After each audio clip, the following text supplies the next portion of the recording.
LiberalViewer presents. So, welcome to the February 11th edition of LiberalViewer Sunday Live Clip Roundup. Thanks for joining me. I picked out the weekend's 15 best, most newsworthy clips for what should be a really informative, educational, fair use media criticism and political analysis show for you all tonight. The political comedy source tonight will be just HBO's Real Time with Bill Maher from last Friday.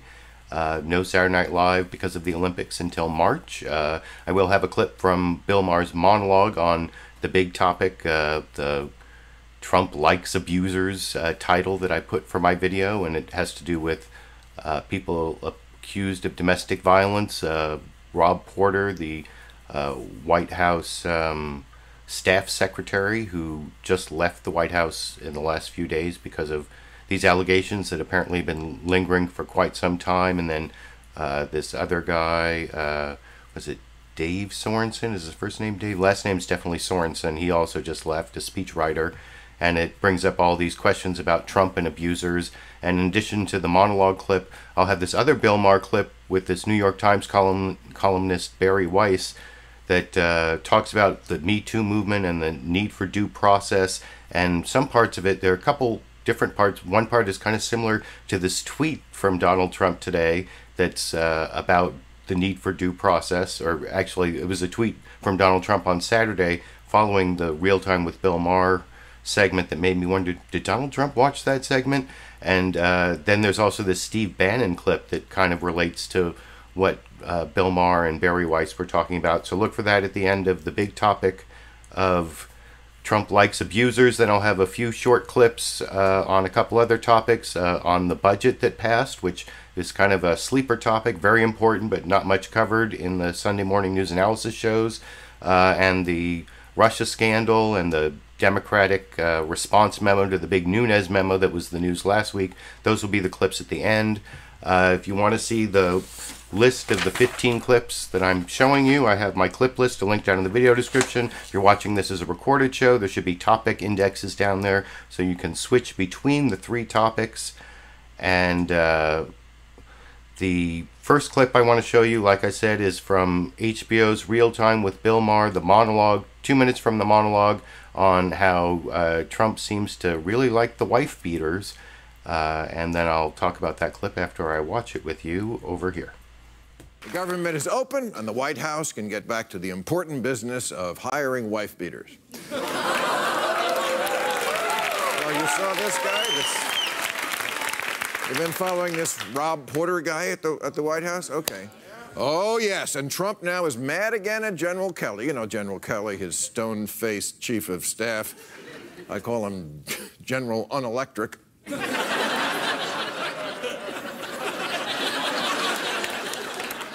Apparently, he should have vetted this guy, Rob Porter, a lot better. And everybody at the White House is like, oh, they didn't know. It was around for a year that these accusations, they didn't know.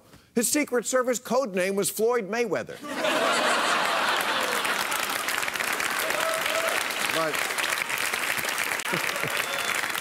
But you know Trump, always on the right side of an issue.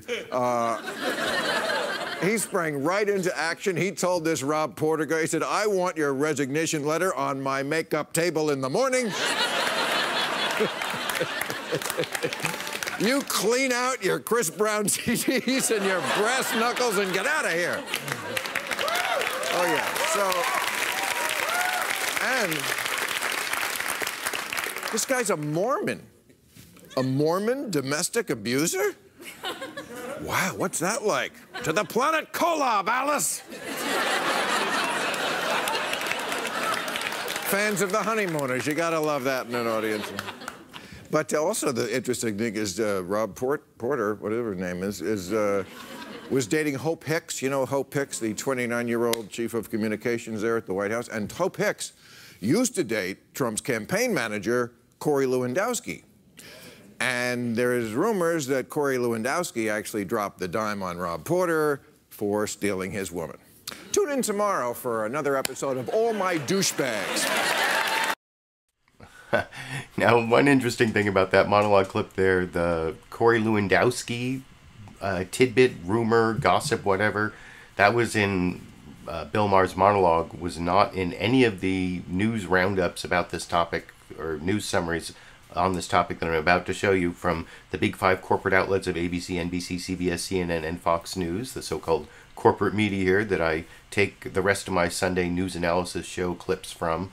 And all the rest of the clips will be from the Sunday morning news analysis shows, except for that one clip I promised near the end about the MeToo movement and due process, where Bill Maher's talking to this New York Times columnist, Bari Weiss, which I will compare, like I said, with the Steve Bannon quote and also with the Donald Trump tweet on Saturday morning. Here, actually, just as a preview, this is the Donald Trump due process tweet, which in and of itself is fairly benign. It's only, you know, what the context of it that makes it a little bit more problematic. And I'm going to show you how that context is created by a few of the different news analysis shows here. I have three news summaries. First, the three news summaries are from NBC, ABC, and then CNN, and they get progressively shorter. They most focused on this story. They also are the three that had basically nothing on the budget. It was Fox News Sunday and CBS's Face the Nation, who had the budget director Mick Mulvaney on, and so they talked about this big $1 trillion deficit or $1.2 trillion deficit that the Republicans just passed in their spending bill, and I will get to that in the end. But you'll notice it kind of makes the news summaries a little bit, and I think it took me a couple times watching this NBC Meet the Press news summary, which is the best one, and I think has the most detail, but look in the first 30 seconds or so of this news summary for the phrase wild swings, which when you're talking about wife beaters, I think is sort of a subtle double entendre in here. Wild swings right at the beginning. And this is a little under 4 minutes. Like I said, the best news summary on the main topic here that I will talk with you about after we watch it together now. It wasn't just the stock market that experienced wild swings this week. Consider the last few days at the White House. White House Staff Secretary Rob Porter resigns amid charges by his two ex-wives of physical abuse. Chief of Staff John Kelly reportedly offers to resign over his handling of the issue. We learned that White House counsel Don McGahn has known for a year about the allegations against Porter. White House Communications Director Hope Hicks, who is reportedly dating Porter, takes part in crafting the initial statements supporting him. And then White House speechwriter David Sorensen resigns after his ex-wife claims to the FBI he was physically abusive. Yesterday, President Trump tweets in an apparent defense of both Porter and Sorensen, quote, "People's lives are being shattered and destroyed by a mere allegation. Is there no such thing any longer as due process?" Finally, on Friday, as if all the staff chaos wasn't enough, the president chooses to block, at least temporarily, the Democratic memo attempting to rebut the Republican claims that the FBI abused its authority as part of its Russia probe. All of this has many on both sides of the aisle wondering, is this a White House West Wing right now that is spinning out of control? Well, we wish him well. He worked very hard. President Trump defending former top aide Rob Porter on Friday, who resigned after allegations of domestic violence went public. As you probably know, he says he's innocent, and I think you have to remember that. Porter's two ex-wives, Colby Holderness and Jenny Willoughby, accuse him of physical and emotional abuse. Both women describe his abusive behavior to the FBI. He definitely let me know that I was going to be contacted by the FBI once he was tapped for the White House, and he was curious what I was going to say, and I told him I'm going to tell them the truth. Now a second White House staffer is out. Speechwriter David Sorensen's former wife told the FBI during an ongoing background check that he had been violent and emotionally abusive. Sorensen denied the allegations, but resigned. The president, who himself has denied allegations of sexual misconduct from more than a dozen women. They have no witnesses. There's nobody around. They just come out. Some are doing it for probably a little fame. Has been quick to publicly defend other men accused of sexual assault and violence against women. But now, Mr. Trump is venting, reportedly unhappy with how Chief of Staff John Kelly handled the Porter situation. Kelly learned from the FBI in November that allegations against Porter were credible and could prevent him from passing a background check. But in a statement on Tuesday night, Kelly was still defending him, calling him a man of true integrity and honor. Some White House staffers are accusing Kelly of rewriting history by claiming that he acted quickly. Tuesday night, that the accusations were true. 40 minutes later, he was gone. Also under scrutiny is White House counsel Don McGahn, who first learned about the allegations against Porter more than a year ago, and Communications Director Hope Hicks, who is reportedly dating Porter and was involved in crafting the original statements defending him. I don't care who you are, even if you're a Rhodes Scholar. You can't beat the hell out of your spouse. Now Mr. Trump is openly musing about potential chief of staff replacements. Kelly denied to NBC News on Friday evening that he has offered his resignation. But if Kelly goes, he would be the latest in a long string of Trump administration departures. With the White House in chaos, there's a real question of who can take control. That was supposed to be Kelly's job. The general is there to put in policies and processes and procedures, and in this case, those didn't work, and we need to find out why. Joining me now is the White House Legislative Director, Marc Short. Mr. Short, welcome back.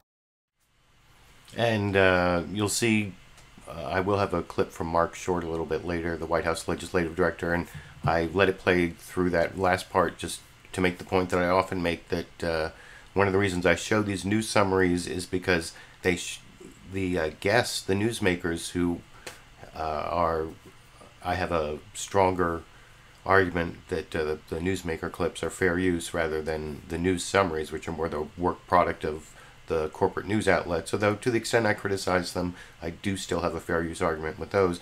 But if you notice, they actually play the news summaries for the newsmakers, and it influences the question and answer session that I take more clips from. So that's why I let it play, so you could see that. And that's also true, you'll see on State of the Union is one of the two shows with Kellyanne Conway. She's back on two different shows this week. I forgot to promote that at the very beginning, because that's one of the two guest names I have in the title this week. And Kellyanne Conway's been missing for a while, but I guess they were trying to find some woman to defend the Trump administration with the domestic, the anti-woman violence and abuse charges that again have raised their ugly head in the Trump administration.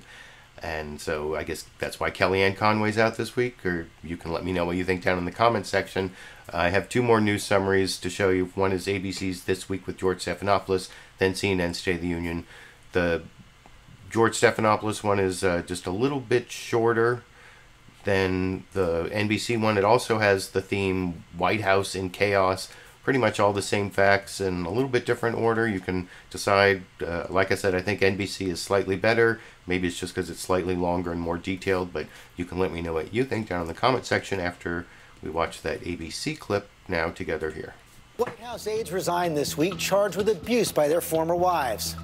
President Trump defended the men, railing against mere allegations that ruin lives. That fits a pattern for President Trump. And behind the scenes, he is seething. His team is cracking. The knives are out for Chief of Staff John Kelly and the president's closest personal aide, Hope Hicks.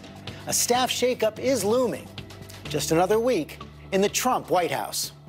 We certainly wish him well. It's a obviously tough time for him. He did a very good job when he was in the White House, and we hope he has a wonderful career. That was President Trump's first response to the resignation of Staff Secretary Rob Porter, after Porter was accused of abuse by both of his ex-wives. Porter's second wife, Jennifer Willoughby, said this to the Washington Post. He came and grabbed me by the shoulders here and pulled me out of the shower in a rage. His first wife, Colby Holderness, says he punched her in the face on a trip to Italy in 2005, leaving this black eye. Both women shared their stories with the FBI a year ago, which found the claims credible.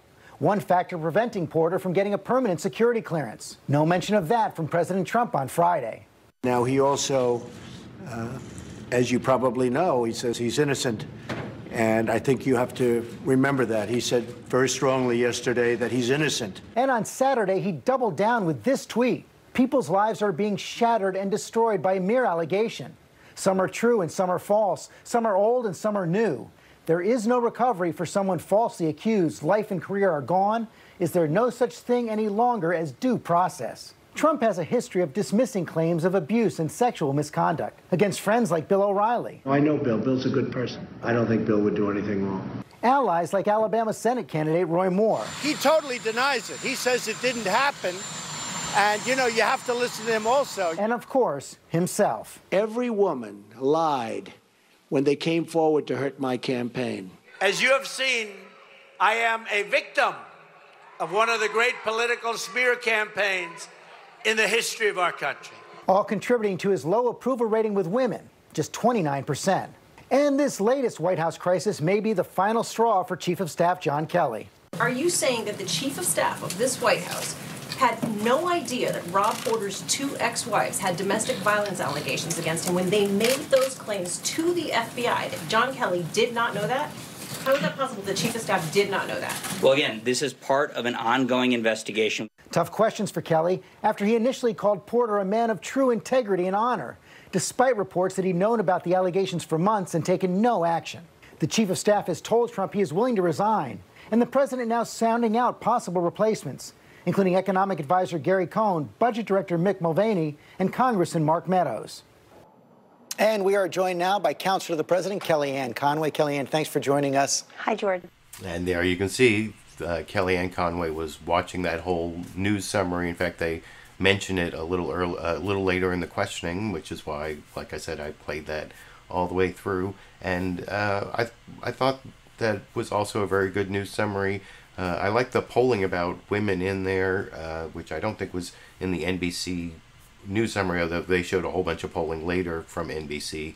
But it shows one of the reasons that this repeated problem in the Trump administration with abuse of women is not just a moral problem, but it's a political problem, because it means that Trump is going to get fewer and fewer votes from women, and he already has a really bad gender gap. So, like I said, there's one more news summary I want to show you before I get to some of the actual newsmaker interview clips on this topic.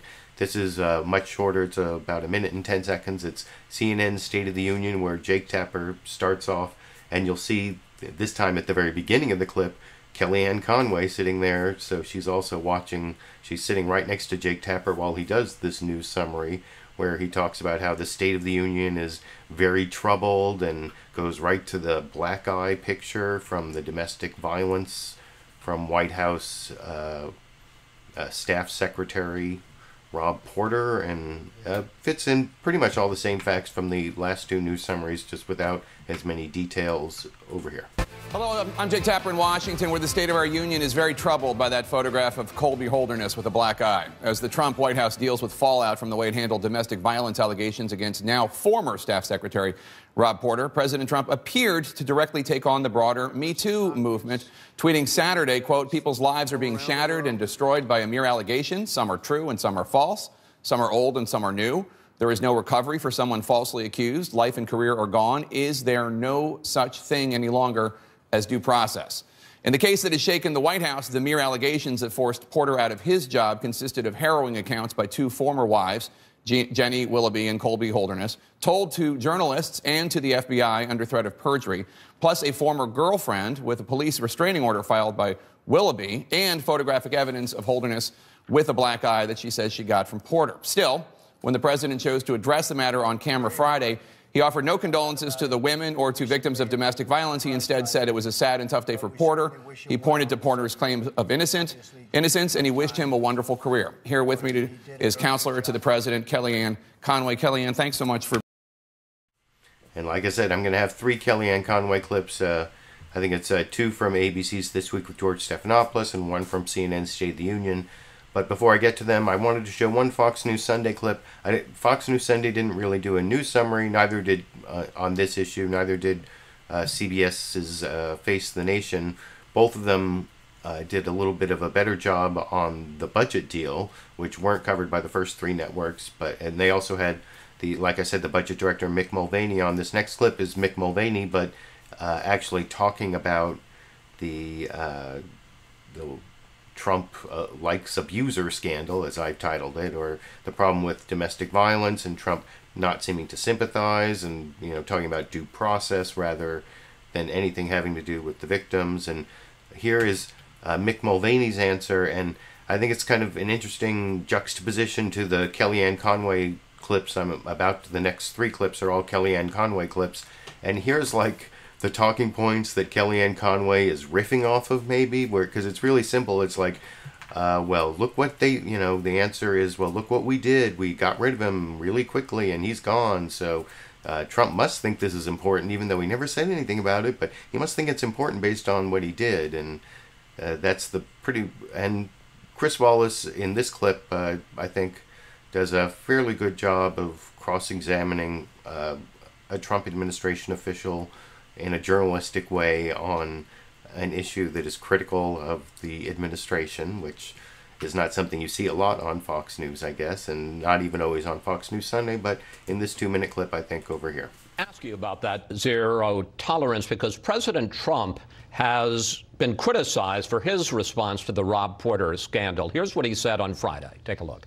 We certainly wish him well. It's a obviously tough time for him. He did a very good job when he was in the White House, and we hope he has a wonderful career, and hopefully he will have a great career ahead of him. And the president tweeted this yesterday: people's lives are being shattered and destroyed by a mere allegation. Is there no such thing any longer as due process? There was no mention of zero tolerance. In fact, at no point, either Friday or Saturday, did the president even mention the 2 ex-wives who claim that they were victims of abuse. Go back and watch what happened this week, and I think it's a very normal reaction to the circumstance. Someone who we know and trust and worked with, Rob Porter, came to the President of the United States and the Chief of Staff and said, look, I'm being accused of these things. They are not true. For the President or for the Chief of Staff to give that person the benefit of the doubt is probably a very normal and human reaction. If your cameraman came to you and said, look, I'm going to be accused of something, but it's not true, you'd be likely to try to want to give that person benefit of the doubt until they were proven wrong. As soon as Rob Porter was proven wrong, and he was proven that he was not telling us the truth when the photos came out on Wednesday, he was gone almost immediately. So I know... And I really don't want to keep on this, but right. Even after he was gone, the president still has not said anything about zero tolerance. He still hasn't mentioned that the lives of the 2 women who were the subjects of abuse, that those lives have been shattered too. What I think you saw there was a couple different things. I think the tweet could be applied to a bunch of different people. In fact, when I saw the tweet, I noticed Rob Porter wasn't mentioned. I wondered if the president was talking about his friend Steve Wynn, who has been accused and essentially condemned without any due process. But what you also saw there from the president is a certain sadness that somebody that he liked had let him down. All right, let's go to your day job. Let's talk money. So Chris Wallace obviously didn't want to talk about it that much, but at least played the role of journalist on TV, and did ask a follow-up question and asked Mick Mulvaney about it. And like I said, you've heard the basic talking point from the White House there.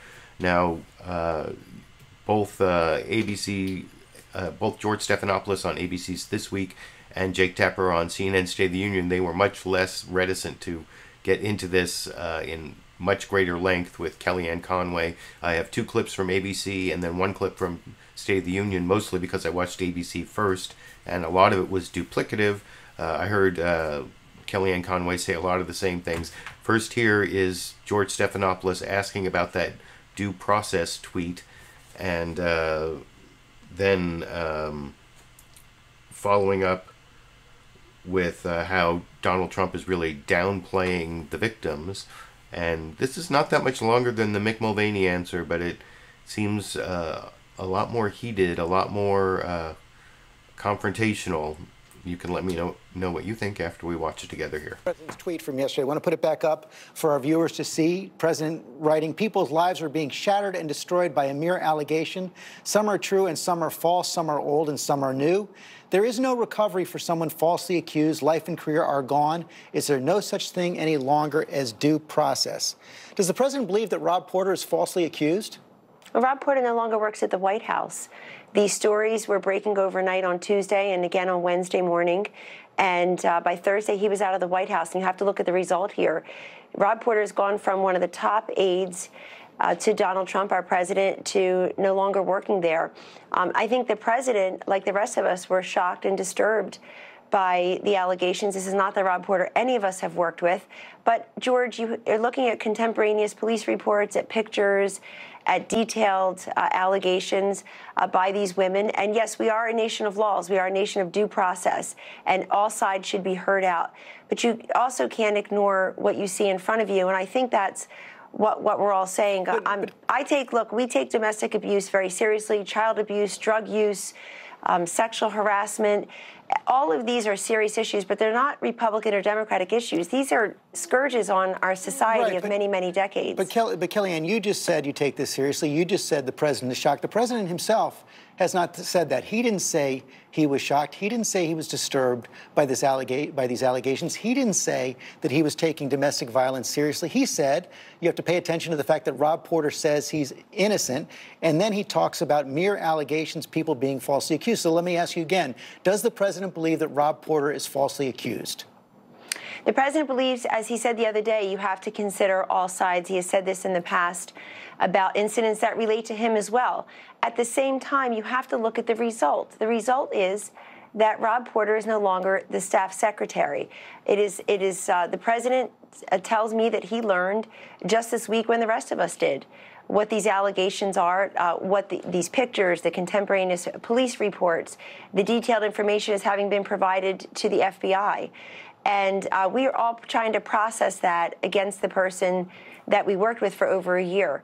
But this president I think he's doing a great job for America's women, and we have to look at the full picture. You have 800,000 women took new jobs last year because of his leadership. You have women who work at over 300 companies now that are getting wages and benefits and capital investments happening within their own communities. We are a safer, more prosperous nation. That includes all of us, including the nation's women, because of Donald Trump's leadership. I'm trying to figure out why then the president...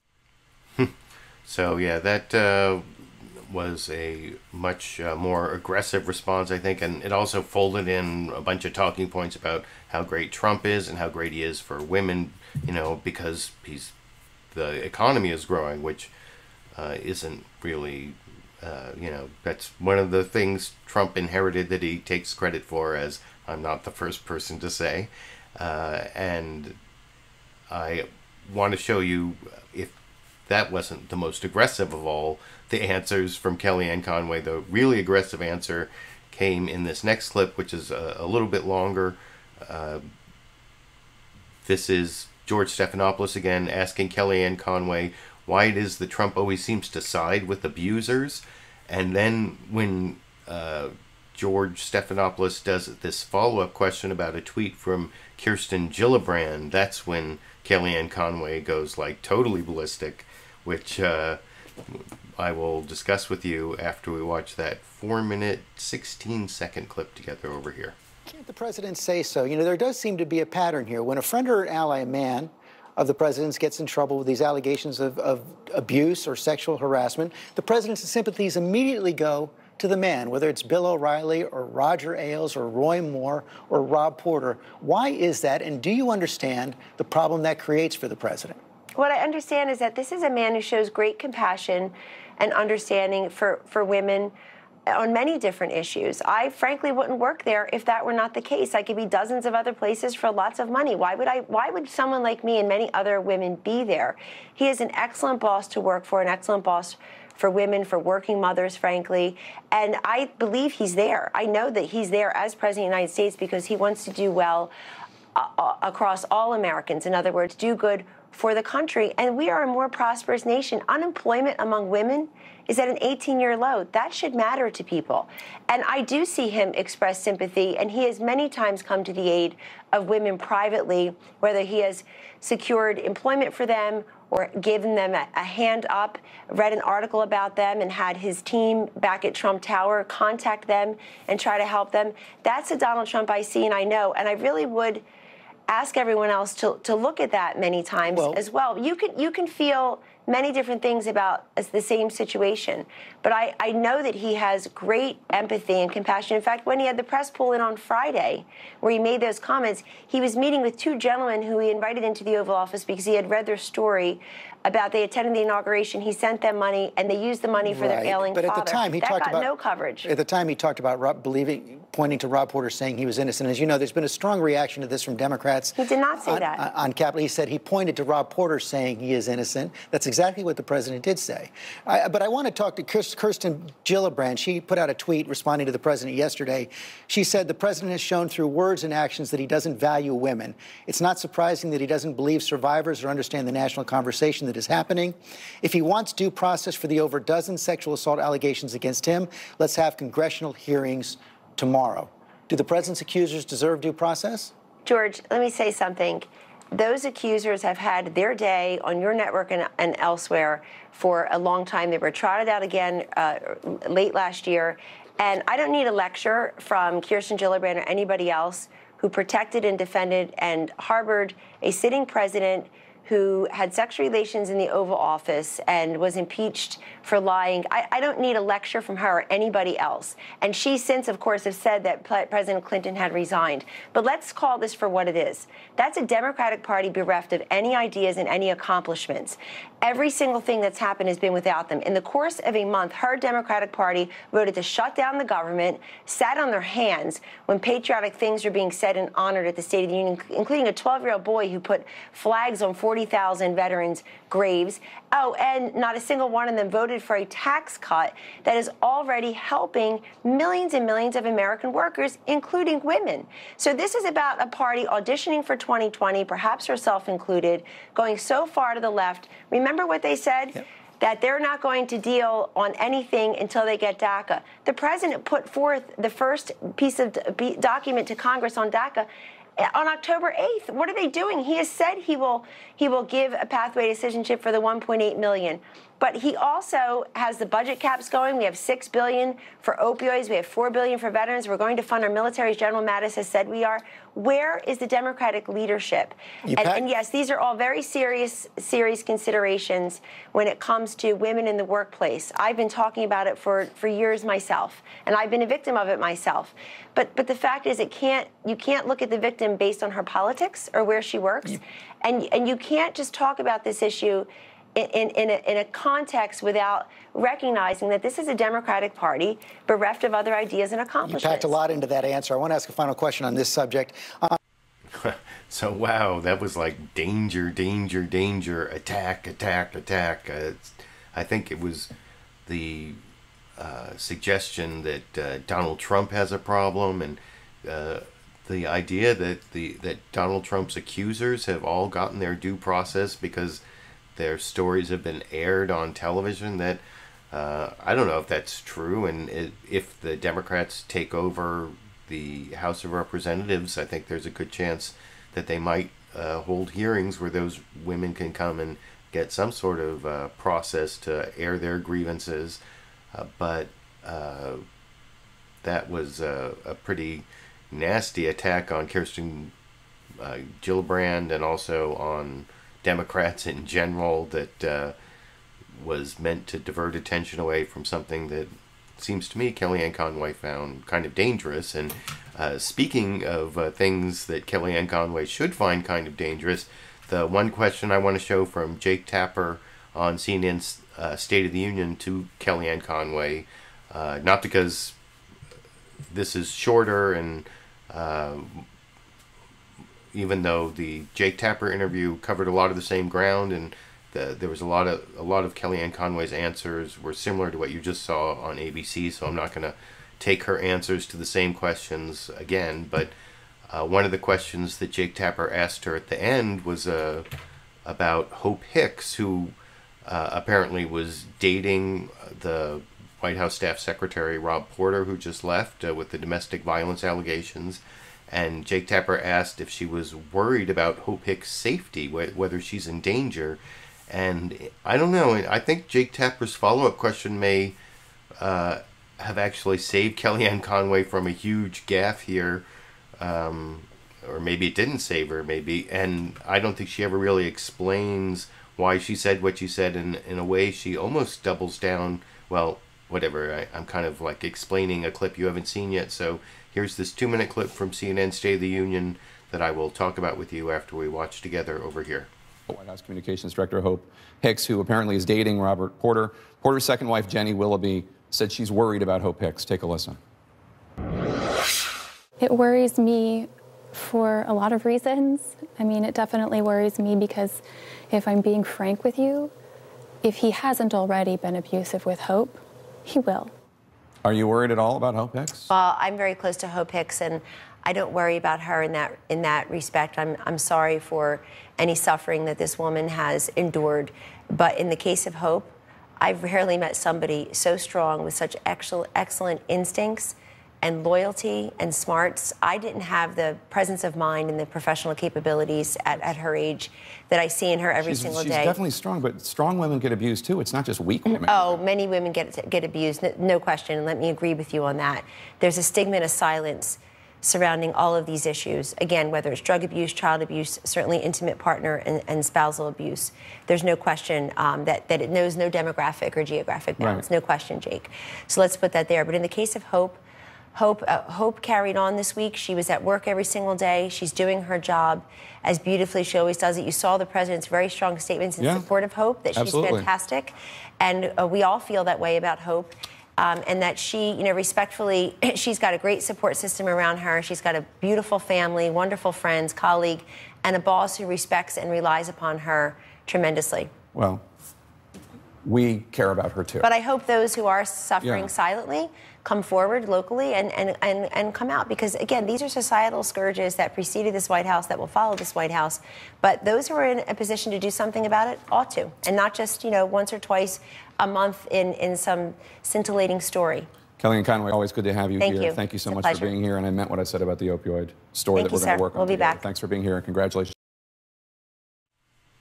I don't know, when she said scintillating, you think she meant sensationalistic? I'm not sure. But the thing that really got her in trouble at the beginning of that answer was where she was kind of saying that Hope Hicks is, a strong, smart woman, so she's not worried that she's in danger of being abused, domestic abuse from Rob Porter, and that seems to imply that women who get abused aren't smart and strong, and Jake Tapper called her on it, and she said, oh yeah, you're right, it happens to everyone, but then she never really explained, why it was she wasn't worried about Hope Hicks. She said, well, she's got a great support network and a family, but, that domestic abuse can happen to women in those situations as well. So did she pull it out? Did she not pull it out? You can let me know what you think down in the comments section. I never really heard why the answer to Jake Tapper's original question as to why it is that Hope Hicks isn't in danger, given the strong evidence that her current boyfriend is a domestic abuser. But you can let me know what you think down in the comment section, like I said. And I do have 2 more clips in this Trump likes abuser topic before I get to 2 quick clips on the budget, or the budget-busting spending bill that was passed this week, and then 3 quick clips on the Russia story. The first clip, like I said, is from HBO's Real Time with Bill Maher last Friday, where he had this discussion with the New York Times columnist Bari Weiss about the MeToo movement, and how this is what Bill Maher and this columnist wanted to talk about, whether some people in the MeToo movement were going too far, not having enough due process, and some parts of it sounded kind of like this tweet that Donald Trump put out the next morning that made me think, is Donald Trump watching Real Time with Bill Maher? Apparently he has some super DVR where he records all the news programs, so maybe he does record HBO's Real Time. Do you think Donald Trump was watching? I don't know. Well, I'll show you the clip. And then there's this little thing at the end that reminded me of something, and this whole part about the patriarchy that reminded me of this Steve Bannon quote that came out and was on CNN State of the Union. So I'll play that. That's the last clip I'll play you. But first, let's watch this 4-minute, 42-second clip from a video that's available free on YouTube. There's a link down in the video description. But this is like the first half of that free YouTube video that I want to just discuss with you after we watch it together here. Okay, I'm so glad you're here. I've been wanting to have on more people to talk about this issue in a very open-minded way, and you seem very open-minded. I am very concerned about a widening gap between how all of us speak about the MeToo movement privately, or anything really in America these days, in our own homes, among our friends, and then how we do it in public. And of course, with social media, everybody has a sort of public persona. Yes. And we're becoming ourselves and our avatar. Yeah. And I like people who keep it real, and I feel like you really have. So, Thank you. first of all, address the interesting part of it, which is that the fight is really between factions of women. It's not between men and women arguing. Right. So obviously, the Me Too movement is long overdue, as we've seen today with Rob Porter and everyone else. But there's a real debate happening between the hard left and liberals. The hard left is basically saying, it's okay if a few innocent men go down with the ship, if that's what it means, if that's what it takes to bring down the patriarchy. They hate zero tolerance on the right when it comes to drug policy, but they love zero tolerance when it comes to sexual misconduct. That's a problem, because what it does is collapse all the categories. It means that Aziz Ansari is on a list next to Harvey Weinstein. And I don't think anyone with common sense thinks that that's reasonable. Right, but... Meantime, the liberals, and I think the liberals, and I think you and I count ourselves among them. Right. We want to see a change in society. We believe this is overdue. We Correct. share those same goals. But I think personally that the way to get there and the way to make this a mainstream sustainable movement is to stick to things, I don't know, like due process, like innocent until proven guilty. Yes. No. And I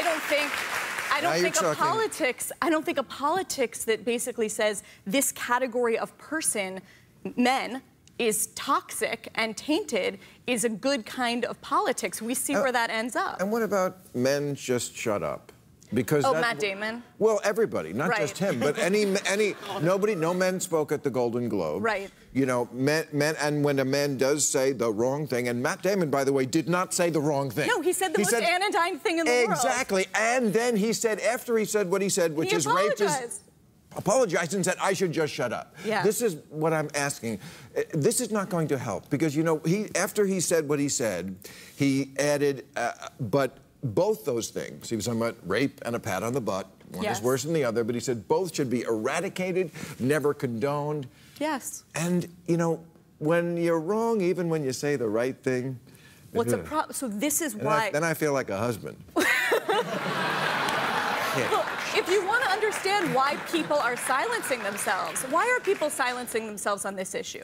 They see what happens... when they say the right thing, it's wrong. Exactly. And that's a terrifying prospect. Right. And that is what's happening. I mean, there's sort of trial by Twitter, not only for the people that are accused, right? Not only for the people who, once they're accused, by the way, what office do you go to regain your reputation? Right. But it's also if you step out of line even slightly with the hard left feminist orthodoxy, all of a sudden, like me, you're a traitor to your gender, you're an anti-feminist, you're condoning rape culture. But also your generation. Though there is also a war within the generations, and I think within your generation. And you have to win it. I'm trying. You must. Thank you. I am telling you, because, you know... My generation thinks that asking someone for a drink, 25% of millennial-aged men think that asking someone for a drink constitutes sexual harassment. Well, if that's sexual harassment, and doing this is sexual assault, and an unsolicited kiss is rape, we've lost. It's over. Right. That's game over. Then words don't mean anything. What's important is that it's 25%. And this is what I always try to keep in mind when I'm feuding with the millennials. I don't think it's the majority of them. I think it's the upper middle class kids who grew up screaming at their parents. And that was okay. And they are just so fucking fragile. Excuse me. And they're like... I think of them as emotional hemophiliacs.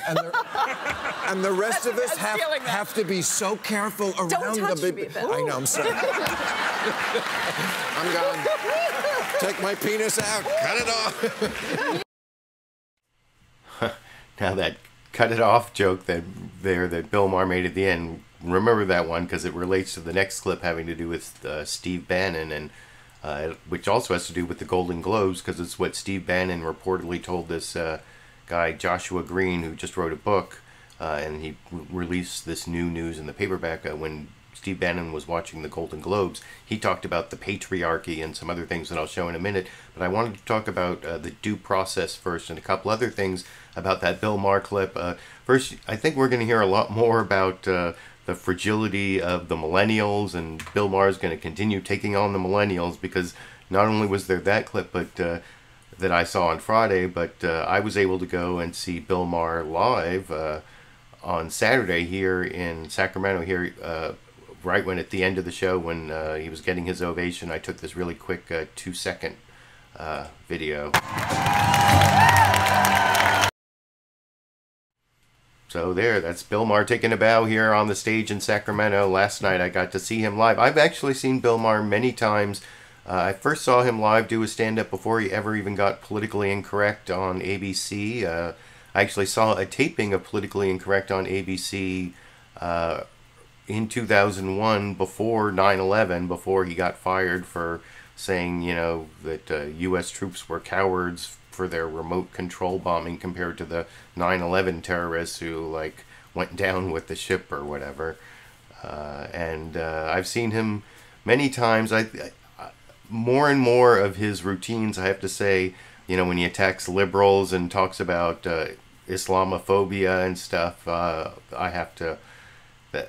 I am not as entertained, and I'm more thinking in a skeptical way during those particular routines. But I don't have to agree with someone 100% or even 85%.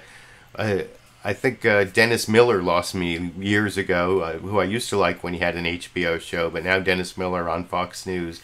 I don't know if it's if you don't agree with someone enough, they're not funny, or the premises to their joke. Somehow Dennis Miller lost me, but Bill Maher hasn't lost me yet, even though he's obviously been moving in the Dennis Miller direction for many years. But so that's why I continue to criticize Bill Maher, but I'm also a longtime fan, not just of his, but of stand-up comedy in general, because I think it's a real island of truth-telling, or where people tend to be more honest than in a lot of, certainly compared to politics, and people say things that and make observations that you don't hear hardly any other place. And so I'm a big fan of a lot of stand-up comedians with a lot of different perspectives, not that I'm necessarily endorsing them. So I wanted to make that comment about Bill Maher. But I think what he was saying about due process in general, and even, like I said, what Donald Trump said in his tweet about due process, is something that I generally agree with, you know, in the abstract. As I've talked about sometimes before, I spent about 5 years as a public defender, a few of those in St. Louis, Missouri. And when I was a public defender in St. Louis, Missouri, I took cases on Thursdays for quite a long time, which happened to be the day that the prosecutors had their domestic violence unit bringing their cases to court. So I had like tons and tons of domestic violence cases where I defended the people accused of domestic violence. And I obviously was a strong proponent of due process and stood up for the rights of those people. And there was even this whole controversy where I wrote a letter to the editor to the St. Louis Post-Dispatch because from my point of view, the situation I was in a lot of the time was I was sitting there with both the person accused of domestic violence and the person who was supposedly the victim. They were like both coming to me together, trying to get my help to get rid of these charges. And then the prosecutors wanted to like use prior statements of the victim without having the victim actually come and testify in court, because now the victim was saying something different, and or the alleged victim, I guess I should say. I think I made that pretty clear that there's some controversy as to what happened, and that anyway, in those situations, of course, I believed in due process, and it's a very complicated situation where you know, there's often domestic violence on both sides, but a lot more lethality and a lot more injury inflicted by male domestic violence defendants or perpetrators or whatever you want to call them. But anyway, so I definitely believe in due process, especially in the criminal justice system. You don't get the same amount of due process when you're trying to get a security clearance for handling all sorts of highly classified materials right in the Oval Office at the White House. That's a little bit different. So anyway, those are some of the points I wanted to make about due process. And finally, I need to do a little Marco Rubio here because I've been talking so long. The next clip I want to show, which I had to save some things about, remember, attacking the patriarchy and the Golden Globes, and even how how Bill Maher had this like Freudian fear of how he was going to have his male parts cut off there. So that all comes up in this Steve Bannon quote from this author Joshua Green talking to Jake Tapper on CNN's State of the Union in the final clip on the Trump likes abusers topic for tonight over here. Last week, the government shut down again. In the new book, you talk about watching the Golden Globe Awards with Steve Bannon, and you got his reaction to the red carpet protests supporting the MeToo movement. He said, quote, "The anti-patriarchy is going to undo 10,000 years of recorded history. You watch, the time has come. Women are going to take charge of society, and they couldn't juxtapose a better villain than Trump. He is the patriarch. This is a definitional moment in the culture. It'll never be the same going forward." You know, I think Bannon, despite all his flaws, is a pretty shrewd analyst of American politics, and particularly American political anxieties, our national anxieties. And he recognized in those Golden Globe Awards that this was a movement that could potentially be an existential threat to Republicans, not just their majority in the House, but also to President Trump. And there's a wonderful, revealing moment of Freudian angst in the scene, as I described Bannon watching Oprah, where he says, look, if they were to roll out a guillotine right now, these ladies would chop off every set of balls in the room, which is a blunt Bannon way of saying, essentially, you know, this Me Too movement, they're coming for our manhood. And I think that expressed a lot of the anxieties that Bannon, that Trump, that people of that political persuasion have about this new rising movement of women, which is really a backlash to the man that Bannon calls the patriarch, Trump himself. I didn't know that they made guillotines that size, but okay. One quick thing, what are his thoughts on Oprah herself? Bannon thinks that Oprah could actually tilt the House to Democrats in 2018 if she were to get out there on the campaign trail. That essentially she is such a galvanizing figure, as we saw at the Golden Globe Awards, that if she were to get out there, she'd draw women to the polls. That's the real threat to Republicans in the short term, and Bannon fears that if they do win back the House, that they could turn around and impeach Trump. So maybe Oprah holds the key to Trump's political... Or at least the key to the guillotine. Or at least the key to the Josh Green, thank you so much for being here. Appreciate it. Jake Tapper is really obsessed with that guillotine that Joshua Green mentioned. That he mentioned it that like Oprah holds the key to the guillotine. He didn't know they made guillotines that size. That Jake Tapper was very focused on that, as Bill Maher seemed to have the whole like Freudian thing. And there were some weird, eerie similarities, like I said in the video description, between both the fact that Bill Maher had that whole due process thing on Friday night, and then Trump tweeted Saturday morning, which I don't know, that's not so eerie. But then there's also there was the Golden Globes and the cutting off and the patriarchy thing, and that was kind of a eerie similarity between, not that I think that they're connected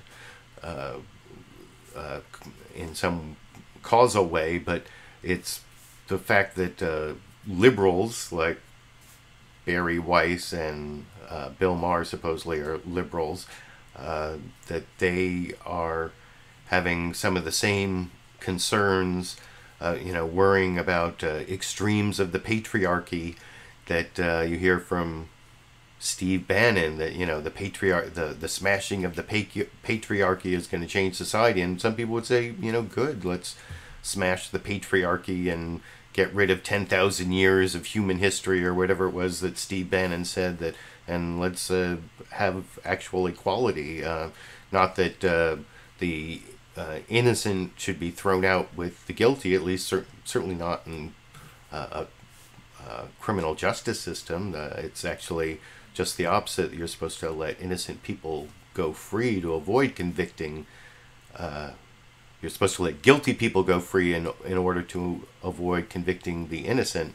Even like you have to let 10 guilty men go free in order to avoid convicting one innocent man, supposedly. Was that Oliver Wendell Holmes? I can't remember, but you can let me know if you know down in the comment section if you remember your old legal maxims better than I do. But anyway, as to how much evidence you need to start convicting people in the court of public opinion when you have multiple credible accusers and contemporaneous reports and certainly like photographic evidence and the only rebuttal I've heard from this guy Rob Porter is I'm not going to get involved in what's obviously a smear campaign. That if I were the victim of a smear campaign, I don't know, but I would hope that I would actually want to get myself unsmeared with the truth. If there were some truth, some story that explains the black eye as he claims, then he should tell it, right? But you can let me know what you think, like I said, down in the comment section. And I've spent enough time on this topic. I still have 2 clips on the budget and 3 clips on Russia. And, I have a bonus Sandy clip at the end. Even though Sandy so far has been too tired to get up and come in here, I have a 14-second clip that I'll play at the end where I implored Sandy to get up and she did not comply. Anyway, I'll show that at the end unless I get a chance to take an extra Sandy clip if she comes in at the end. But anyway, on the budget, like I said, that was kind of a sleeper issue.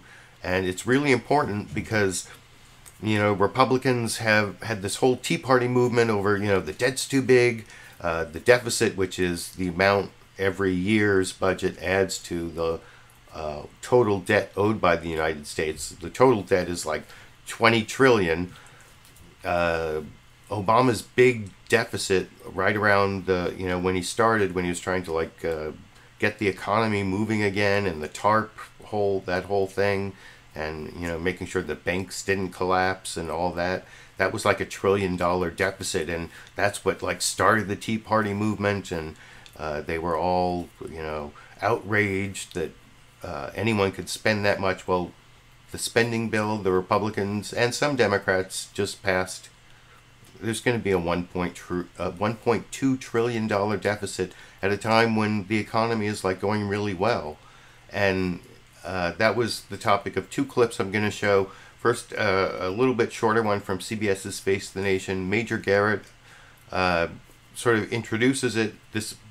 They didn't do on Face the Nation a news summary on the domestic violence issue, but they did a brief one on the budget, and then had Mick Mulvaney on after he watched the news summary, as you'll see. And then they asked Mick Mulvaney about the domestic violence problem that I won't show you because I already showed you that from Fox News Sunday. But I will show you where Major Garrett asks him about the Consumer Finance Protection Bureau. And that's a really important issue, although I think Major Garrett misses one important question that I will tell you about after we watch that 3-minute clip together. It's actually this news summary that I've edited together with this clip at the end about the Consumer Finance Protection Bureau. And let's watch it together here. Last week, the government shut down again. Didn't last long. And behind it was something of a breakthrough. Republicans and Democrats agreed on $500 billion in new spending. Congress has 6 weeks to sort out the details, but one thing we know already. President Trump's Washington is adding $320 billion to the deficit. Fears of deficits and mounting debt contributed to volatility on Wall Street this week. And what about consumer financial protections? Are they being weakened? Joining us now is White House Budget Director Mick Mulvaney, who is also the acting director of the Consumer Financial Protection Board. Mr. Director, those issues are important. But first, it's a bad week for the White House in terms of personnel. Let me ask you about your other job, acting director of the Consumer Financial Protection Board. It has been alleged that you have stopped that agency's investigation into Equifax, have you? I had to give you a legal answer to that. If you ask somebody at the FBI about an ongoing investigation, you'll hear the same thing you hear from me, which is that I cannot comment on whether or not there's 30 an senators believe you have and have written to you to that effect. I would encourage those senators to go look at the public 10Q filing that Equifax made last quarter, and then to look to the public 10Q filing that they'll be making at the end of this quarter. That's all I can say about that matter. Where does Equifax and that data breach that affected 140 million Americans fall in your list of priorities for this agency you're now running? Yeah, the agency's priorities remain the same. The Bureau's priorities remain the same. We will protect consumer. There is no question about that. The priorities have not changed since I took over. When you say protect consumers, can you define that? Because there are those who look at your attitude and what you've done there with payday lenders and possibly Equifax as taking a complete step back. What we've done over there, John, is... Major. I'm sorry, excuse me, goodness gracious. He used to be here. He used to be here. What we've done here is we've tried to figure out a way to manage this Bureau. This Bureau is unlike any other federal bureaucracy. It's run by one person, right now, me. It had almost unlimited access to funds. It has no accountability to Congress. It is perhaps the most unaccountable bureau or agency there is. We want to run that place with a good deal of humility and prudence. We're not being aggressive. We're not pushing the envelope. We're taking a different attitude towards the job, but the priorities have not changed. Again, how would you define consumer protection under your leadership? What does that mean? What will people be protected from that they should be afraid of? Be protected from fraud, from unfair and deceptive trade practices, things that are illegal. That's what we do. We enforce the law. We do not make the law. And I think that's an important distinction between my leadership and the previous leadership of the Bureau. We will not be making law. We will not be making stuff up as we go. We will be enforcing the law on the books. By implication, are you saying that's what the previous director did? That's not implication. I'm saying it straight out. Mr. Director, always a pleasure. Thank you. Thanks for joining us on Face the Nation. So, kudos, first of all, to Major Garrett for bringing up the Consumer Financial Protection Bureau, which is a really important reform from the Obama era that Republicans have tried to destroy because it protects small consumers from credit card companies and payday lenders and Equifax, and you saw some of the villains that Major Garrett was talking about. One small nitpicky thing I noticed, I think that was the first time I noticed, and I even Googled it to be sure I had it right and he had it wrong. He kept saying Consumer Finance Protection Board, and it's not finance, it's financial, and it's not board, it's bureau. It's Consumer Financial Protection Bureau. So he said it wrong 2 times, but there was also an important court case.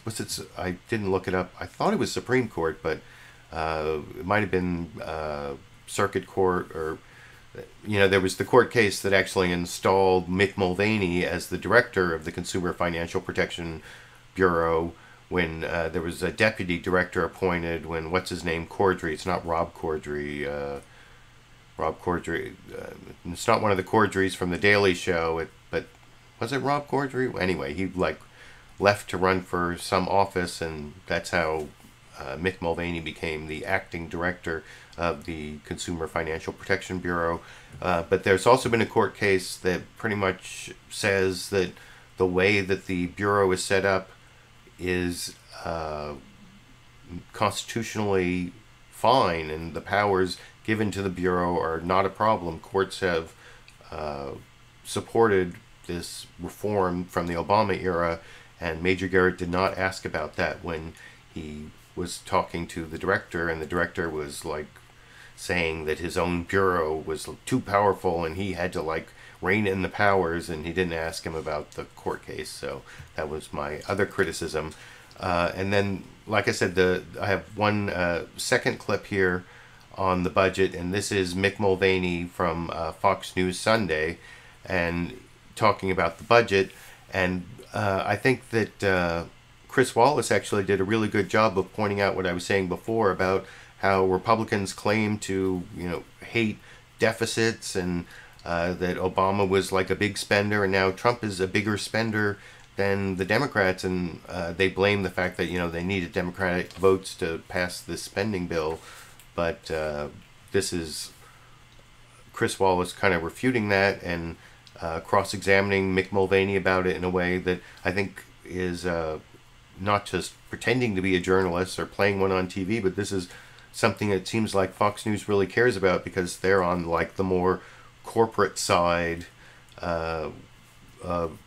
They didn't care, they like the tax cut, but they don't want all this spending. They don't want higher interest rates. That's bad for corporations, and that's why the stock market's been dropping, which Chris Wallace even brings up, which I will talk about with you after we watch that 4-minute clip together over here.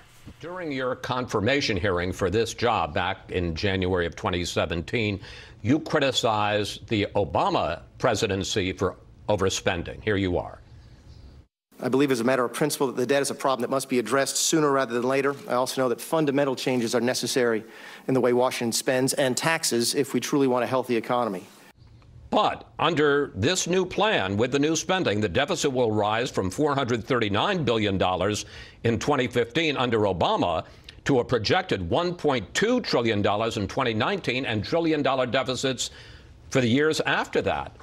There's always a reason. In other words, you're saying, well, it's the Democrats' fault. Obama might have said it was the Republicans' fault in the recession. Bottom line, isn't President Trump the big spender now? Well, go to your premise. Your premise is that we're going to have larger deficits this year, which is absolutely true. But then you also say we're going to have larger deficits forever and ever and ever. Well, 2019, next year, right. $1.2 trillion is the projection. And that's correct. And I think that's probably close to being accurate. Again, we haven't had a chance to completely integrate the numbers from the bill that passed a couple days ago to what we were working on last week. But the truth of the matter is that when we roll out the budget on Monday, which is tomorrow now, you're going to get a chance to see how we can avoid that future. The budget does bend the trajectory down. It does move us back towards balance. It does get us away from trillion-dollar deficits. Just because this deal was signed does not mean the future is written in stone. We do have a chance still to change this trajectory, and that's what the budget will show tomorrow. Well, the stock markets, I don't have to tell you, have been going crazy over the last 10 days. We've seen the two biggest point drops, not percentage drops, but point drops in history. Over 1,000 points 2 days, and we're now in correction territory, down 10% from the high a couple of weeks ago. One of the big concerns is that the economy is in danger of overheating, that we're going to have inflation, that we're going to have higher interest rates, that's going to tamp down growth. Under this new spending plan that Congress has passed and the president has signed, we're talking about deficits next year, 5% of GDP, which is usually only happens during war or recession. Isn't it dangerous to have a 5% GDP deficit as a percentage of GDP when you're talking about an economy that's going at great guns? Certainly there's a risk that interest rates will spike, and there's a concern. I think what you saw last week when you started these wild gyrations in the stock market. Keep in mind, though, Chris, that 1,000-point drop I think we had on Monday of last week was only the 99th largest reduction on a percentage basis. So even though that 1,000 points sounds like it's fairly dramatic in the history of things, it's not that large of a swing. But I think what triggered that was not the fact that we were overheating the economy, but that we were borrowing too much money. The Treasury had reached out to some of the primary dealers last week. But now you're going to have to borrow more money. To anticipate the additional debt. I think the one thing we keep coming back to, though, is we've fundamentally changed the structure of the economy. This is not a fiscal stimulus. It's not a sugar high. It's not the same thing as what President Obama did. I'm talking now about the tax bill. We have fundamentally changed the structure of the American economy to where we think we can change the long-term trends of our growth possibilities, the long-term trends of the economy, and that we'll have that sustained growth that could maintain. But I just have to pick up that because you're also adding $400 billion in new spending and $1 trillion deficit next year, which only increases government borrowing. You say that could make interest rates spike. It absolutely could. Keep in mind, though, that we're also looking now at a healthier economy than we expected. When we rolled out the budget last year, we were accused of being way too overly optimistic on our growth rates for this year and for next, and we're already below what we're actually achieving. You saw the Atlanta Fed come out last week and I think predict growth over 5% in this quarter. So if we can keep the economy humming and generate more money for you and me and for everybody else, the government takes in more money, and that's how we hope to be able to keep the debt under control. Director Mulvaney, thank you. Thanks for coming in today. It's always a pleasure. So, like I said, that was real cross-examination from Chris Wallace, because as I said, also, I think Fox News is from the corporate wing of the Republican Party. I mean, they've definitely been very pro-Trump, but if they care about anything, it's the stock market and maybe smaller government.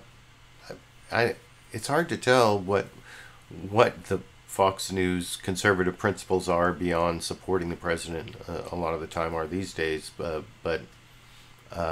like I said, I think Chris Wallace did do a good job of pointing out how this is a big budget-busting spending bill from the Republicans with the cooperation of some Democrats like Chuck Schumer, especially in the Senate, and some Democrats in the House. But that didn't get a lot of coverage on the Sunday morning news analysis shows, I think, because of the big abuse scandal. It is a big issue, a $1.2 trillion deficit, this crazy idea that Republicans are going to do all this extra spending and tax cuts at a time when the economy may be overheating and inflation is the real problem, not a need for stimulus like when Obama had his big spending deficits. It was at a time when the economy really needed stimulus, if you believe in Keynesian economics at all, or whatever. You can let me know what you think down in the comment section. I want to get to my last 3 clips on the ongoing Russia scandal and Trump versus the FBI. So last week the big topic was the Nunes memo and the supposed misconduct by the Obama administration and the FBI in the getting of warrants at the Foreign Intelligence Surveillance Court. The so-called FISA, that's Foreign Intelligence Surveillance Act, and then FISC is the Foreign Intelligence Surveillance Court. And I covered that extensively last week. You can go look last week, but I have 3 clips on it. The first one is from I should turn off my little ringer here. The first one's from NBC's Meet the Press. It's Chuck Todd. Here he is talking to the White House Legislative Affairs Director, Marc Short, and he first shows a bunch of important clips. This is why I decided to show this first. All the Republicans who are talking about released the memo on the Nunes memo, the need for transparency, and now, of course, Donald Trump is not releasing the Democratic memo, and you can hear the Republican talking points from the White House Legislative Affairs Director Marc Short in response to Chuck Todd's questioning and follow-up over in this clip. About the memo and the decision by the White House to delay the release of the Democratic memo, or essentially not release this version of it. This is what you said before the release of the Republican memo, you and a bunch of your colleagues. Take a look. I do think that we typically prefer transparency. We want full transparency to what we've said all along. This president has said from the beginning, and certainly since I've been the chief of staff for 6 months now, I want everything out. I want this thing, I want the American people, to know the truth. This president is for transparency and accountability in the main. That was the message before the release of the Republican memo. Yeah. Democrats write a memo, nope, no transparency. Why is the president afraid of transparency on this one? We're not afraid of transparency. I think you're going to see us release the memo, Chuck. What the president said is that we believe that Congressman Schiff intentionally put in there methods and sources that he knew would need to be redacted. And if we redacted it, then there would be an outcry that says the White House is trying to edit it. So we've said, take it back, work with the FBI, clean it up, and we'll release it. I think we have every expectation. Why didn't you do that for the Republican memo? The FBI basically issued a primal scream about the Republican memo, and you didn't respond to the FBI. There were not sources and methods that were of concern in that memo. There were concerns about actually us releasing it because they didn't want the same transparency. It's different. Talk about hypocrisy. Republicans voted to release the Republican memo and the Democrat memo. Democrats, but the president decided not to release the Democratic memo. Democrats in the House only voted to release their memo. They voted against the Republican memo. There is a hypocrisy here, Chuck. We will be releasing that memo. We've asked them to clean it up. Okay, Marc Short, I will leave it there. Thanks for coming on. Thanks for having me. Appreciate it. So that is the White House talking points. Marc Short delivered them in a fairly concise way there. That whole clip was under 2 minutes, and I think that it's a bogus explanation, but to really know whether it's a bogus explanation, we'll have to wait until the Democratic response memo is actually released. It's just based on vague reporting, and also the Adam Schiff clip that I'm saving for the end because it's the viewpoint that I hope is the right viewpoint, because I usually, of course, side with the Democrats, and I genuinely found Adam Schiff to be a good advocate for what's going on in the Russia investigation. I'm not so much a fan of him when it came to FISA 702 reauthorization. Then he became sort of a deep state if he's so worried about Donald Trump being an authoritarian, why is he giving him all this surveillance power without any court oversight? That didn't make any sense to me, but I will get to that in a minute. First, I want to show just this 82-second clip from Fox News Sunday where Chris Wallace was talking to Jim Jordan about releasing the Democratic memo, and he switched over to this big conspiracy theory on the alternative universe. I heard they were calling it Earth 2 instead of Chris Hayes on All In with Chris Hayes on MSNBC calls it Trump TV, but now they're calling it like Earth 2, the alternative reality where they have these conspiracy theories where we should be really investigating. Sometimes it's the Obama administration, which is good because that actually existed. Sometimes they, by mistake, say we should be investigating the Clinton administration, which, investing Hillary Clinton's administration, which doesn't actually exist, although sometimes it's hard to tell from the Republicans. But this is Jim Jordan coming up with this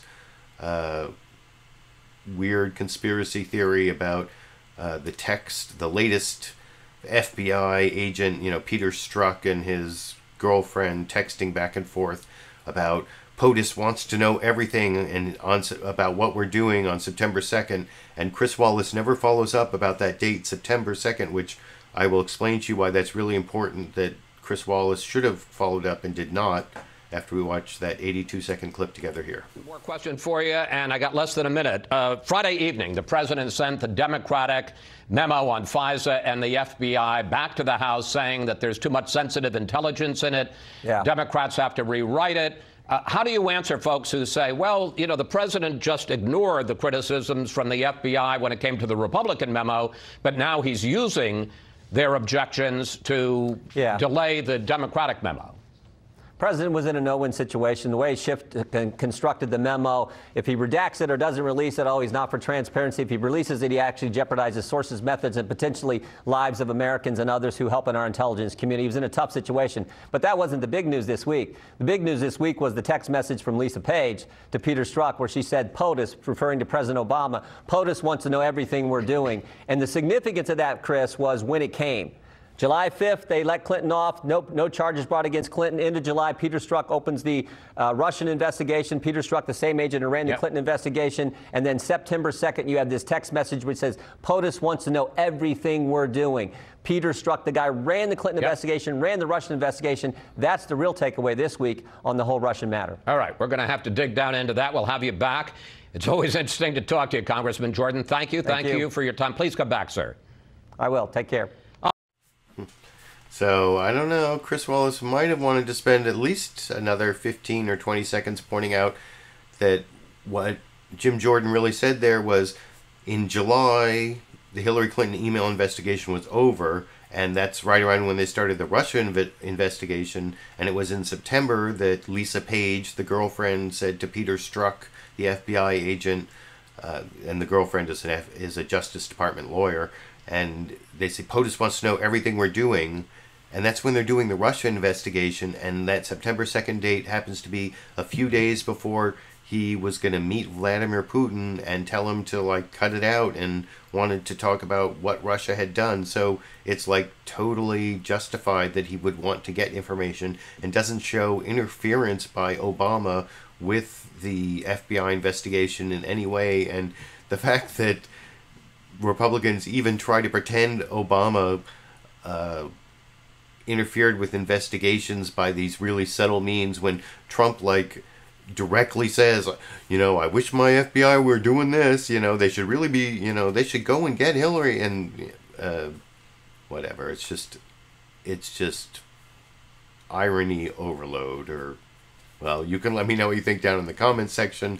And I have one more clip for you before I get to the bonus 14-second Sandy clip at the end for the Sandy fans out there.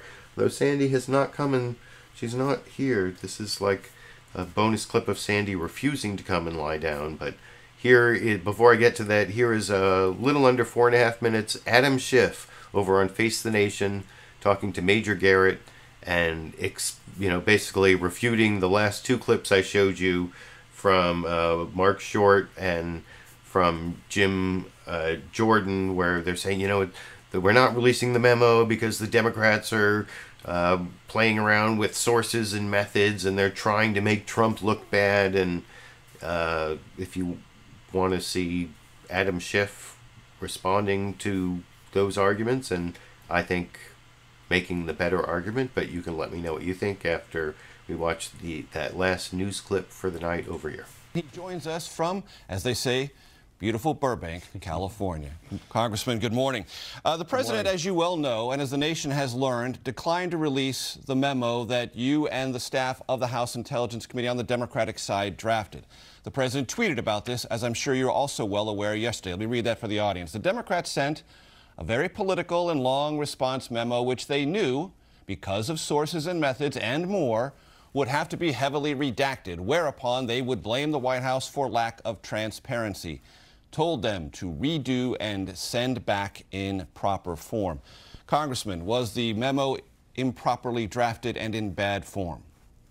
No, of course not. And the hypocrisy of this just kind of reaches out and grabs you by the throat. Here the Republicans write a memo which the FBI quite accurately describes as misleading and omitting material facts. The Department of Justice says it would be extraordinarily reckless to release this. And what does the president do? He says, I'm going to release it. Before I even read it, 100% I'm going to release it. This is a president who puts his own personal interest above the national security interests of the country. Now, they claimed when they released the Republican memo that this was in the interest of full transparency, and all the White House people were saying full transparency. Well, apparently full transparency only goes so far. Are there sources and methods problems with the memo you submitted? We're going to sit down with the FBI and go through any concerns that they have, and any legitimate concerns over sources and methods we will redact. But did you do that before you submitted the memo, Congressman? Yes, we did. Yes, we did. Unlike the Republicans, we gave the FBI and the Department of Justice our memo even before we took it up into committee and invited their feedback as to any concerns over sources and methods. But what's really going on here, Major, is the president doesn't want the public to see the underlying facts. What is revealed in our memo are quotations from the very FISA application that really demonstrate just how misleading the Republicans have been. Their goal here is to put the FBI on trial, to put Bob Mueller's investigation on trial, and the president is only too happy to accommodate. But the president doesn't want you to see these facts from the FISA application because it completely undermines his claim of vindication. Yes, Congressman, let me ask you about this, because I think it's a very important threshold question outside of the very intense partisan atmosphere. You mentioned FISA twice for our audience, Foreign Intelligence Surveillance Act. These are specialized warrants, secret surveillance. Is it your representation to the nation, sir, that everything that the FBI did in the process of obtaining that surveillance warrant on Carter Page absolutely followed proper protocol, every evidentiary standard was met, and there was nothing askew about that warrant ever? Major, there's nothing askew about that warrant that I can see. And if the Republicans were really concerned about this, because everything that I have seen, the FBI acted completely appropriately, they would have invited the FBI before our committee, as I urged them to do, and asked them questions. Why didn't you specifically identify this? And the FBI could have said, because we mask identities, as you would want us to mask identities. Well, why didn't you reveal the political bias? And they could say, we did reveal the political bias, and here's where we revealed it. They didn't want to do that because they wanted to put out a very misleading memo. Now, it's very important to look at what the FBI said about our rebuttal and what they didn't say. What they've said is that certain information in it is classified, and of course that's true. The facts, all of the facts in the FISA application are classified, but the FBI never said that anything in our rebuttal was inaccurate, and that's also important because our memo does lay out the accurate facts, which we think the public should see. Now, we will redact it to make sure that we're very protective of sources and methods, but we think the public should see this because, as the chairman has said, this is only the first phase. And to be fully accurate, Major, one last point, this is not the first phase. This is the second phase. The first phase began with that midnight run the chairman made to the White House, where he misrepresented where he received information that he had in fact gotten from the White House. And here we see once again the chairman refusing to answer whether this whole memo was cooked up in concert with the White House, and that's really the problem we're dealing with. Congressman, I know you've had your...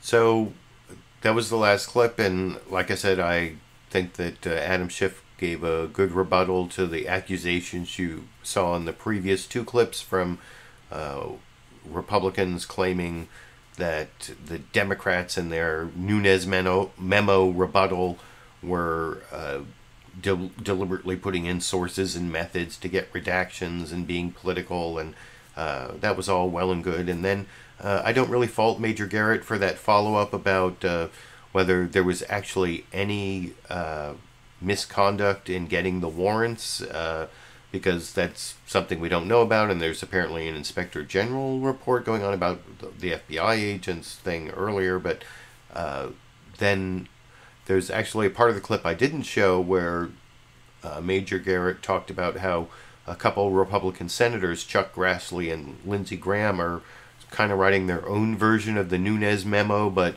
better, you know, because they're like much more experienced and qualified. You know, they're not like dairy farmers thrust into the spotlight like Devin Nunes. He's like a dairy farmer from California. That's something that Bill Maher sort of talked about, but in a clip I didn't take from HBO's Real Time with Bill Maher on Friday. But the one thing that I would fault CBS's Face the Nation and Major Garrett for, and all the coverage of the memos here, is they seem to, in a lot of ways, have lost track of the main Russia investigation and obstruction of justice and possible collusion. That's those are the real issues, and now getting into this whole like FISA rabbit hole that was kind of the whole purpose of the Nunes memo. And no matter how bogus it was and what a dud it was, and that's been most of the media coverage outside of the Fox News, Trump TV, Earth 2 bubble,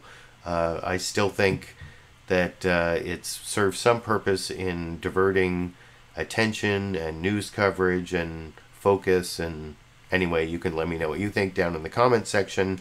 And before I get to the final bonus Sandy clip that I promised, I do want to thank all my live viewers and also my recorded show viewers. I noticed I have around 160 live viewers here near the end, and even though I didn't have any super chat contributions during the show to support me without, you know, if there's some problem with advertising, because I'm a little worried about that because I have the word abusers in the title of the video, and that seems like it might be a scary word for YouTube advertisers and might get demonetized. But I think I did get a couple direct PayPal contributions during the show. I have a new link the last couple weeks down in the video description. It's like paypal.me/LiberalViewer, so that's something you can do during the live show or the recorded show. And of course, I especially appreciate all of my patrons. I think this is finally the week that I'll be sending out an email to all the people who before this year were our $5 or more subscribers, where I'll give you an option to send me your mailing address, and I'll send you one of these LiberalViewer stickers here. And if you're $10 or more, I'll send you the LiberalViewer sticker plus this ACLU Constitution. And if you give me instructions to make a little inscription on the inside, maybe of your favorite part of the Constitution, I'll do that. Or if you don't want me to send the Constitution to you, I will also like underline the part on impeachment or one of your other favorite freedoms or liberties, and I'll send it to Donald Trump at 1600 Pennsylvania Avenue, Washington, D.C. That's another one of the options I give for $10 or more in Patreon subscribers, for Patreon patrons. And I have a new goal for this year. If I can get my monthly Patreon patron amount up to $1,000 a month, then I don't have to worry about the YouTube adpocalypse or whether my titles are too provocative for advertisers, and then I can just keep doing this show indefinitely. You know, I've been thinking about it. What I would really like to do, I'd really like to cover the impeachment. I'd like to keep doing the show long enough to cover the Trump impeachment. I think since, you know, I have my Constitution here, and I'm old enough to remember, that's like a meme on the news shows I've noticed. Like a lot of news anchors are saying, I'm old enough to remember something that happened like 3 weeks ago. Or, well, I'm old enough to remember the last impeachment, believe it or not.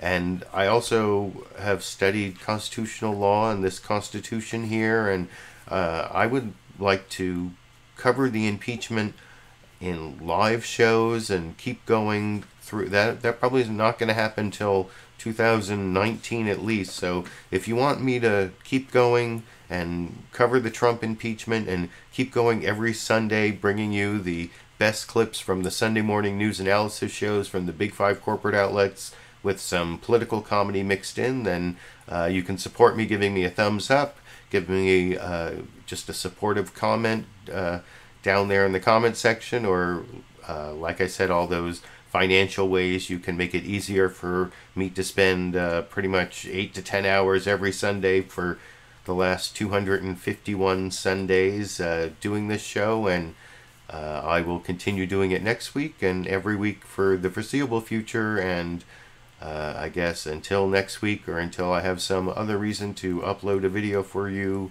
I will be seeing all of you around the internet.